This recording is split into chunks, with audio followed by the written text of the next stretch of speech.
사랑합니다. 최고의 성탄 준비하고 계시죠? 그냥 미적미적 오는가 보다 그렇게 계시지 않죠? 잘 준비하고 계실 줄 믿습니다. 오늘 또 2부 할렐루야에서는 부부가 또 이렇게 두 부부가 이렇게 또 찬송을 하셨는데 너무 예쁘죠, 그죠? 부부가 같이 찬송한다는 게 얼마나 평생에 오랫도록 기억 남을 추억이겠습니까? 도전하시길 바랍니다. 여기 또 부부가 또 계시는데 왜 우리는 안 시켜주노? 좀 지휘자 선생님 많이 좀 이렇게 네. 얼마나 예뻐. 저는 기회가 안 오겠죠. 오늘 말씀은 예루살렘에 살던 한 어르신의 이야기입니다. 여러분 어르신의 삶, 그러니까 노년의 삶이 좋으세요? 아니면 이팔 청춘의 삶이 좋으세요? 어디가 더 부러우세요? 지금은 제가 보기를 안 드렸잖아요. 꼭 이런 분이 계셔. 둘 중에 하나를 골라라는데 엉뚱한 걸 자꾸 얘기하죠. 노년의 삶이 부러우세요? 이팔 청춘 그때가 부러우세요? 노년이 부러우세요? 이거 저를 좀 따로 만나보셔야 될 것 같은, 제가 그 비결을 좀 들어야 될 것 같아요.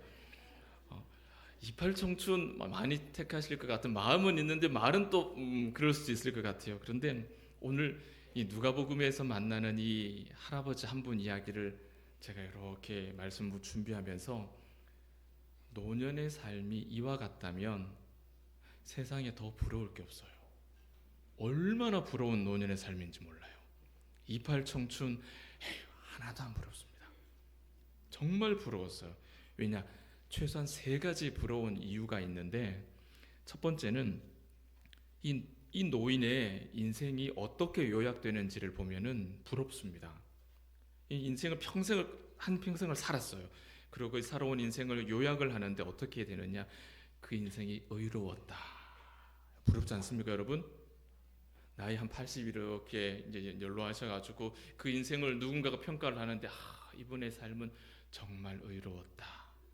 여러분 부럽지 않으세요? 이분의 삶은 경건했다. 부럽지 않습니까, 여러분? 이분은 늘 하나님의 위로를 기다리며 사셨다. 제가 우리 사랑하는 장로님, 권사님, 집사님 마지막을 이렇게 소개하면서 의로웠고 경건하셨고 평생을 하나님의 위로를 기다리신 분이셨습니다. 이렇게 소개하고 싶습니다. 저도 그런 인생의 요약을 가지고 싶습니다. 그래서 부러운 거예요. 두 번째, 이 노인의 삶이 부러운 것은 성령이 함께 했다는 거예요. 부럽죠? 성령이 함께 했다. 성령이 그의 위에 함께 계셨고 순간순간마다 그 걸음걸음들을 인도해 주셨다. 너무 부러운 거예요. 이팔 청춘 힘있고 능력 있어서 여기저기 내가 원하는 데 어디든 갈 수 있는 그거 하나도 안 부럽습니다. 성령이 나를 이끌어 가시는 그 삶이 더 부러운 거죠. 마지막으로 이 노인의 삶이 부러운 것은 긴 인생을 살았는데 그 인생의 결과가 거의 완성품에 가까운 성화의 삶을 산 거예요. 정말 아름다운 인생을 산 거죠. 정말로 명품 인생을 사신 거라는 거예요. 우리 25절을 보면은 이 노인이 누군지 소개해 줍니다. 예루살렘에 살고 있죠. 그 이름이 뭡니까? 시므온이라는 사람이에요. 이 노인의 삶을 요약해 보니까 의로웠다 그러죠. 첫 번째 의로웠다.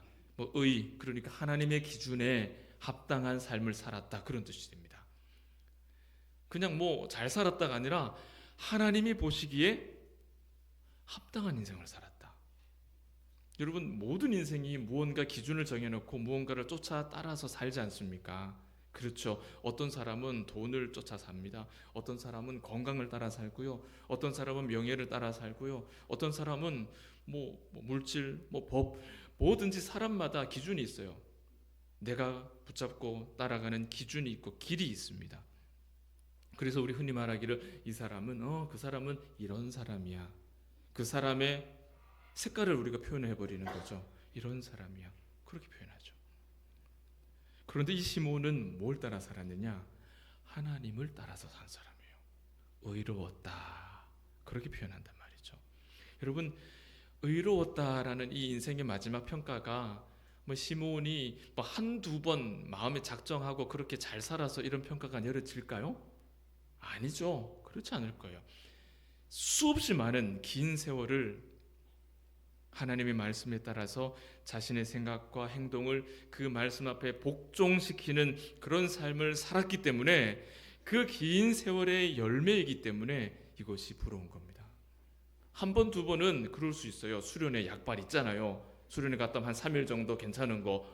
그때는 다 아이고 세상 천지가 다 그런 사람들 것 같으면 교회 하나도 걱정 없게요.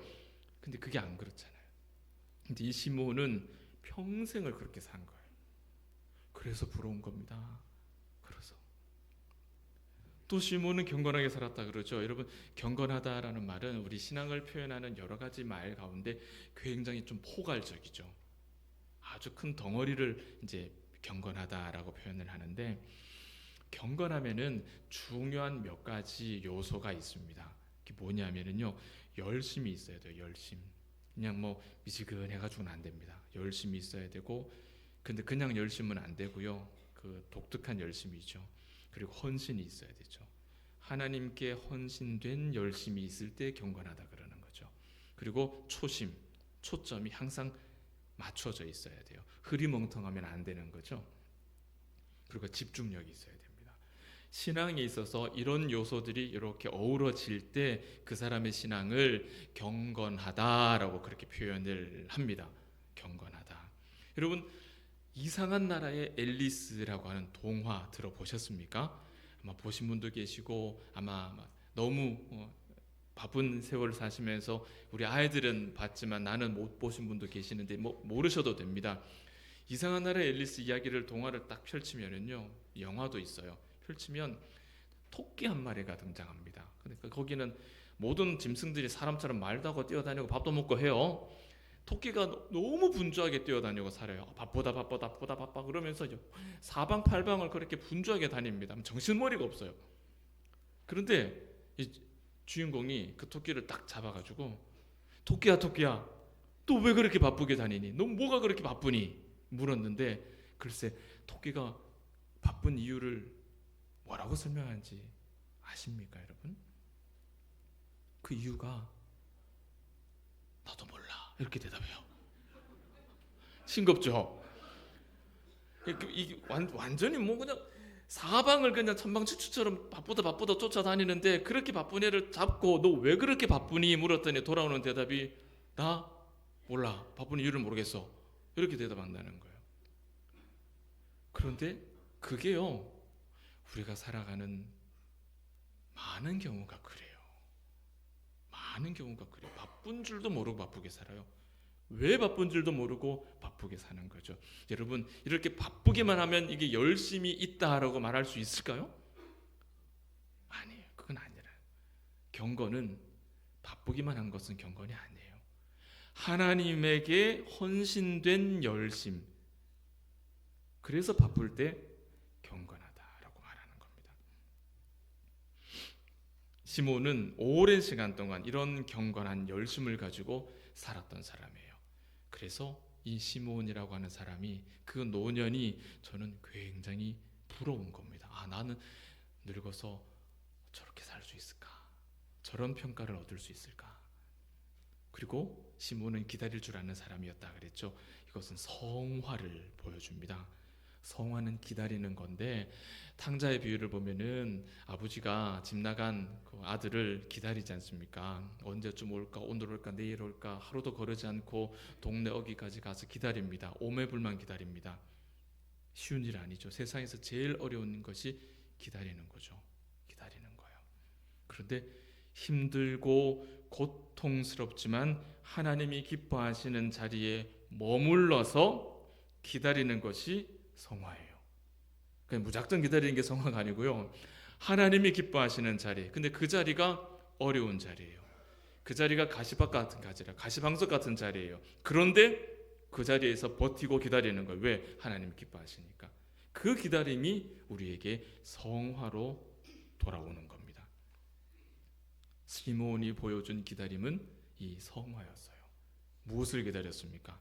그럼 뭘 기다렸을까? 평생 뭘 기다렸을까? 평생. 오늘 25절 말씀을 보니 막연하게 기다린 것이 아니라 무엇을 기다렸다라는 말씀이 있죠. 이스라엘의 위로. 이스라엘의 위로를 기다렸다. 이 이스라엘의 위로가 구체적으로 무엇입니까, 여러분? 성탄이죠. 예수 그리스도를 기다렸다라는 사실입니다. 아기 예수님을 통해서 이 땅에 선포될 하나님의 위로, 그 땅이 어떤 시대였는지 지난주도 다 말씀드렸습니다. 그곳에 아기 예수 그리스도께서 오심으로 그 땅에 평화를 선언하시는 그 위로를 평생 기다린 사람이 시므온이었어요. 성전에 예수님이 나타나자 시므온을 만남으로 시므온은 드디어 평생에 자신이 기다렸던 그 임무를 완료하는 감격적인 순간을 맞이는 겁니다.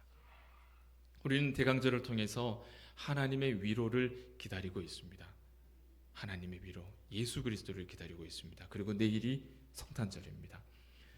성탄절이 그냥 오나보다 하는 사람하고요, 성탄절일 예수님이 어떤 분이신가를, 예수님께 나와는 어떤 관계가 있는가를 묵상하면서 오매불망 예수님을 기다리는 사람하고는 달라요.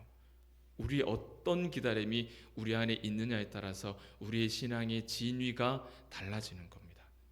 예수 그리스도를 통해서 이 땅을 살아가는 나에게 하나님께서 위로를 주실 것이다. 그리고 장차 나의 마지막에 하나님의 품 안에 안겨서 하나님의 위로를 내가 누리게 될 것이다. 이 소망과 이 언약을 붙잡고 이 진리의 말씀이 나를 찾아오시는 날, 그날이 어떤 날입니까? 성탄절이죠. 말씀이신 예수께서 나를 찾아오시는 날, 그 성탄을 기다리는 그 사람이 진짜 믿음을 가진 사람이에요. 진짜 믿음을 가진 사람. 이 간절한 이 기다림이 없이 성탄을 맞이한다는 것은 그냥 성탄절이 어떤 날이다라는 정보를 기다리는 거예요. 그냥 정보를 알고 있는 거예요. 아, 성탄절 예수님 오신 날, 그건 정보예요. 근데 그 정보는 나에게 능력이 되지 못하죠. 복음을 아는 거하고 복음이 나에게 능력이 되는 거하고는 다른 문제거든요. 시므온의 인생이 멋진 노년인 이유가 바로 이것입니다. 이스라엘의 위로를 기다리는 사람이었거든요. 그의 믿음이 부럽고 그의 그런 인생을 살았다는 것이 정말 부럽습니다. 저는 이 시므온과 같이 늙음하게 이렇게 살고 싶고 이런 평가를 얻고 싶은데 여러분 어떠십니까? 여러분도 그런 평가를 기대하십니까? 여러분도 하늘로부터 오는 위로를 기다리는 그와 같은 삶을 사시기를 축복합니다. 오늘 본문에서 이 위로라고 하는 말은 세 가지 정도의 의미로 사전에서 소개를 해요. 첫 번째는 소환, 검찰에 소환당하는 거 있죠. 불러가는 거, 불러내는 거, 부르는 겁니다. 콜링입니다.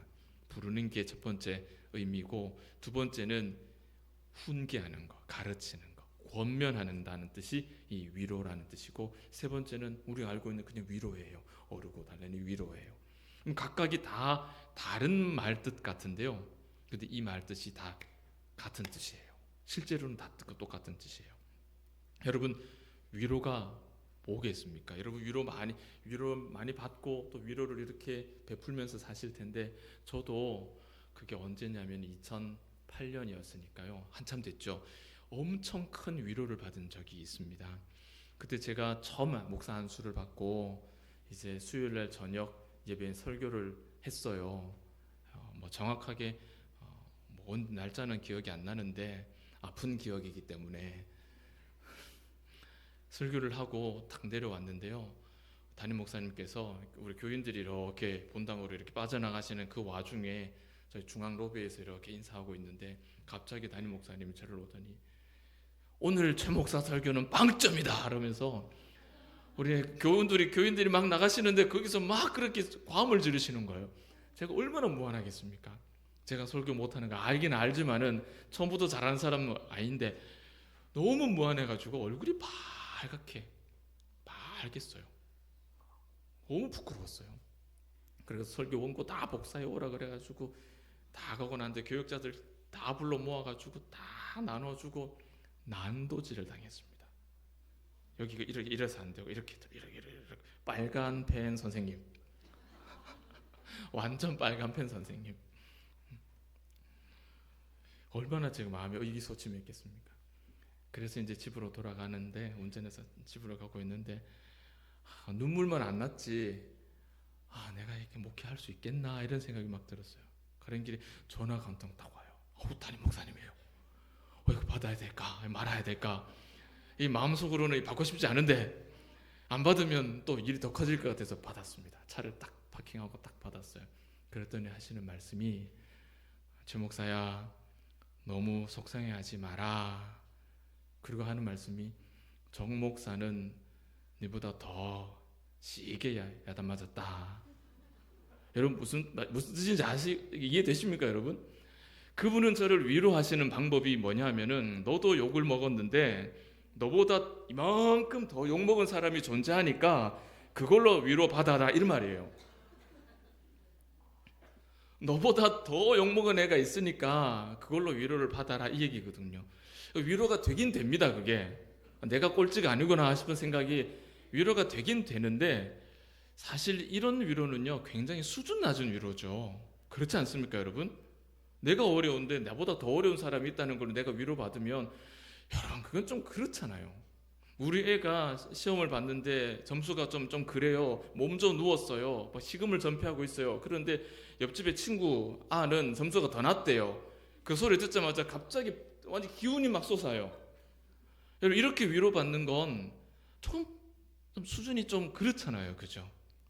이렇게 위로받으면 안 되는 거죠. 성경이 우리에게 말하는 위로는 그런 위로가 아니고, 뭐라 그랬습니까? 첫 번째 의미가 불러내시는 거, 소환하시는, 부르시는 거예요. 제가 담임 목사님 분명히 의젓지 않게 이래서 너보다 더 못한 사람도 있으니까 위로받아라 했지만은, 사실은 그 말씀 전에 이미 제가 위로를 받았습니다. 다른 게 아니라 담임 목사님은 저한테 전화를 해주셨다는 게 위로인 거예요. 그게 부르심이에요. 그게 불러내시는 거예요. 불러내는 거예요. 하나님은 우리를 불러내십니다. 하나님이 부르시면 우리 안에 감격이 있고 위로를 받아요. 최 목사야 너 나 좀 만나야겠다. 그러면 하나님 나를 부르시는구나. 이게 위로예요. 그런데 이 얼굴이 두 면이 있죠. 불러내는 게 다 좋은 일로만 불러내지는 않으실 거 아닙니까? 불러내면 불안한 마음이 생겨요. 불안한 마음이. 집에도 이게 은유라 아빠한테 와봐라 그러면은 얘는 두 가지 생각을 합니다. 내가 잘한 게 있으면 당당할 끼고, 사고 친 게 있으면 들켰다 이러면 불안해할 거고, 그죠? 똑같은 거예요. 불러내시는 게 위로인데 내가 뭐 잘못했나? 내가 뭐 사고 친 게 있나? 막 복잡해집니다. 그런데요 여러분, 따지고 보면 야단을 맞았다고 생각해요. 그 야단 맞음으로 인해서 내 인생이 어때요? 더 바른 길을 가잖아요.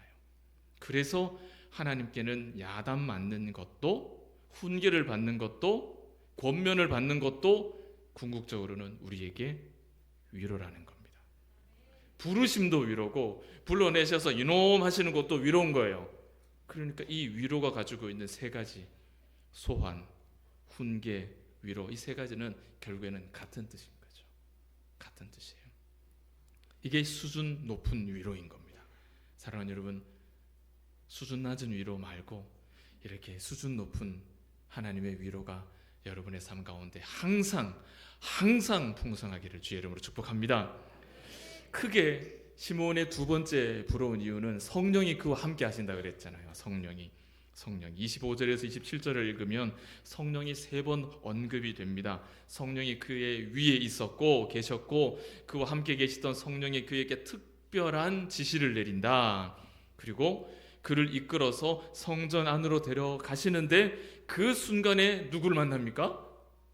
기가 막힌 타이밍이죠. 성령이 그를 이끌어서 성전으로 데리고 가는데, 그 성전에서 누구를 만나요?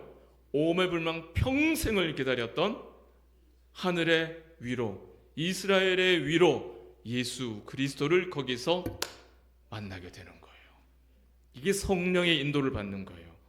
이게 성령의 인도를 받는 증거죠. 여러분, 평생 기다렸던 이 일이 이루어지는 겁니다. 성령이 머물러 있는 사람, 여러분 부럽지 않으십니까? 꿈꾸십시오. 성령이 나에게 지시하시고 성령이 나를 이끌어서 인도하는 사람, 여러분 부럽지 않으십니까? 여러분 그 꿈꾸셔야 됩니다. 말만 성령이 아니라 성령이 내 위에 계시고 성령이 순간마다 내 걸음들을 이끌어 가시는 그런 인생을 살고 싶은 꿈을 가지시기를 축복합니다. 여러분, 이렇게 성령의 명하신 것을 경험하신 분 계십니까? 저는 이제 열심히 찾아봤는데 적어도 하나는 있어요. 제가 봉독교회 온 거. 하나님이 저를 이끌어 이곳에 부르신 줄 믿습니다.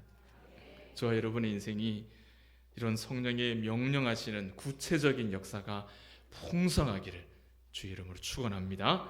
세 번째로 부러운 사실, 그의 오랜 기다림 끝에 이루어진 성화의 아름다운 완성. 정말 시므온은 성경에 나오는 많은 인물들 가운데 가장 완성에 가까운 삶을 살았던 사람 같아요. 27절과 8절을 다시 보면 한 번 더 말씀을 드릴까요? 예수님의 부모가 율법의 관례대로 이제 할례가 아니고요, 이건 정결 예식입니다. 그래서 예수를 안고 성전으로 왔죠. 시므온이 성령의 인도를 받아서 또 성전으로 들어갑니다. 거기서 딱 만난 거죠. 평생을 기다린 인생 최고의 순간, 아기 예수를 만나게 되는 거예요. 이스라엘의 위로를 만난 겁니다. 이스라엘의 위로, 그 예수를 만나자마자 시므온이 아기를 예수를 품에 안습니다. 그리고는 하나님을 향해 찬양을 올려드리죠. 그 찬양의 내용이 29절입니다. 같이 한번 29절 말씀 한번 읽어보도록 하겠습니다. 29절입니다. 시작. 주제여, 이제는 말씀하신 대로 종을 평안히 놓아주시는도다. 아멘. 시므온이 주의 구원을 어디서 보았습니까? 무엇을 통해서 주의 구원을 목격한 거죠? 지금 예수님을 통해서. 그러니까 시므온이 본 것은 은성이처럼 간단쟁이 예수가 아니에요. 그냥 아이 하나 본 게 아니에요. 이 아이를 보면서 시므온의 눈은 어디까지 본 거예요? 하나님의 구원을 본 겁니다. 누구를 향한? 우리 모두를 향한. 오늘 이 자리에 앉아있는 우리까지 시므온은 본 겁니다. 그걸 본 거예요. 여러분 잘 정리해 보세요. 시므온은 아기 예수를 보면서 그냥 작은 아이 하나 본 게 아니라 하나님의 구원을 봤어요. 여러분에게 이와 같은 영적인 안목이 있기를 축복합니다. 이런 영적인 안목을 사모하시기를 바랍니다. 하나님 행하시는 작은 표적 하나를 보면서 그걸로 끝나는 게 아니라 하나님이 이루고자 하시는 크고 놀라운 계획 전부를 볼 수 있는 것, 그것이 인생의 완성을 향해서 달려가는 아름다운 성화의 기다림이에요. 우리 그냥 인생, 주어진 인생 사는 거 아니에요. 그냥 막연히 기다리는 거 아니에요. 하나님이 나를 통해서 행하시는 일들을 내가 바라보면서 기다리는 거예요. 이 시므온의 인생의 마지막 장면, 오늘 29절에서 자기 인생의 마지막 장면을 표현한 겁니다. 저는 오늘 29절 말씀을 붙잡고 얼마나 감격했는지 몰라요. 주제여, 이제는 말씀하신 대로 종을 어떻게 해요? 놓아주시는도다. 하나님이 놓아주시는도다. 주님이 자기를 놓아주신다. 무슨 뜻입니까, 여러분? 내가 어떻게 살았다고요, 지금까지? 그러면 내가 주님에게 붙들려 있었다라는 뜻 맞습니까? 여러분, 오늘 우리가 이 말씀 가운데 단 한 가지를 우리가 붙잡아야 된다면 이 말씀이에요. 내가 하나님 앞에 붙잡혀 살고 있느냐, 아니면 내가 내 인생 붙잡고 사느냐. 여러분 잘 분별하십시오. 오늘 29절 한 절을 여러분 암송하시면 좋겠어요. 주님이 내 인생을 붙들고 있었기 때문에 주님이 놓아주지 아니하시면 아무것도 할 수 없는 인생이 내 인생입니다. 이게 시므온의 신앙 고백입니다. 하나님, 저는 아무것도 아닙니다. 왜? 주님이 나를 붙잡고 계시는데 주님이 어떻게 하지 않으시면 나는 아무것도 할 수 있는 게 없어요. 나는 그런 사람이에요. 이게 시므온의 믿음의 고백이라는 거죠. 우리가 시므온에게 진짜 배워야 할 것은 바로 이것입니다. 내가 주님께 붙들려 있습니다 라는 고백. 주님께 붙들려 사는 삶, 주님만 붙잡고 사는 삶이죠. 그래서 주님이 놓아주셔야 내 인생이 완성되는 겁니다. 인생의 완성, 하나님 나라에 가는 것도 주님이 놓아주셔야 갈 수 있는 거예요. 놓아줄까 안고 붙잡고 계시면 어떤 거요? 아직까지 네가 할 일이 있다라는 이야기죠. 하나님이 놓아주셔야 우리 인생이 완성이 되는 겁니다. 이 고백이 제일 부러운 거예요. 우리 모두에게 이 고백이 있기를 바랍니다. 내 삶이 어떤 형편이든 어떤 형태로 살아가든 관계없잖아요. 하나님이 나를 붙잡고 계신 거. 하나님이 놓아주셔야 내 인생이 끝나는데 다른 조건이 뭐가 우리에게 중요하겠어요? 우리가 이 말씀을 좀 많이 묵상했으면 좋겠어요.